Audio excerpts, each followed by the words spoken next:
सिंध हुकूमत को 14 साल बाद ख्याल आ ही गया कि कराची के शहरियों को भी जदीद बस सर्विस की जरूरत है। सिंध हुकूमत ने कराची में पीपल्स बस सर्विस के पहले मरहले में मॉडल कॉलोनी से टावर तक बस सर्विस का आगाज कर दिया। पीपल्स पार्टी सिंध में मुसलसल तीसरी बार हुकूमत कर रही है, जिसकी मुद्दत 14 साल हो गई है।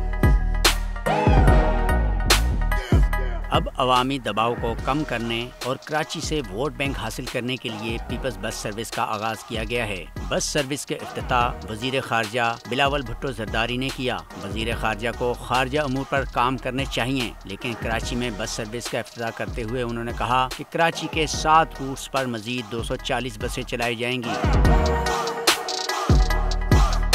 इस मौके पर वजीर ट्रांसपोर्ट सिंध शर्जील इनाम मेमन ने मंसूबे की तफसीलात बताते हुए कहा कि ये बस मॉडल कॉलोनी और मलीर कैंट के संगम चौक से बराह रास्त शारा फैसल, मेट्रोपोल और आई चंद्रीगढ़ रोड से टावर तक जाएगी।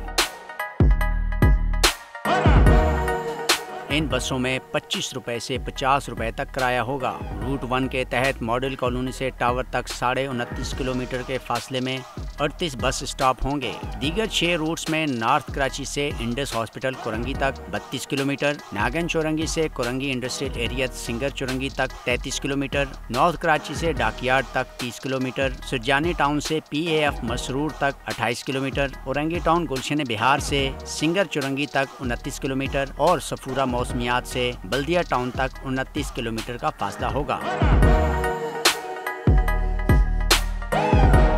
कराची में इस प्रोजेक्ट में मजीद बसें लाने के लिए सिंध हुकूमत ने बजट 2022 और 2023 में 4 अरब रुपए रखे हैं। पीपल्स बस सर्विस बस रैपिड ट्रांजिट यानी BRT प्रोजेक्ट का हिस्सा नहीं होगी, बल्कि अलग प्रोजेक्ट है।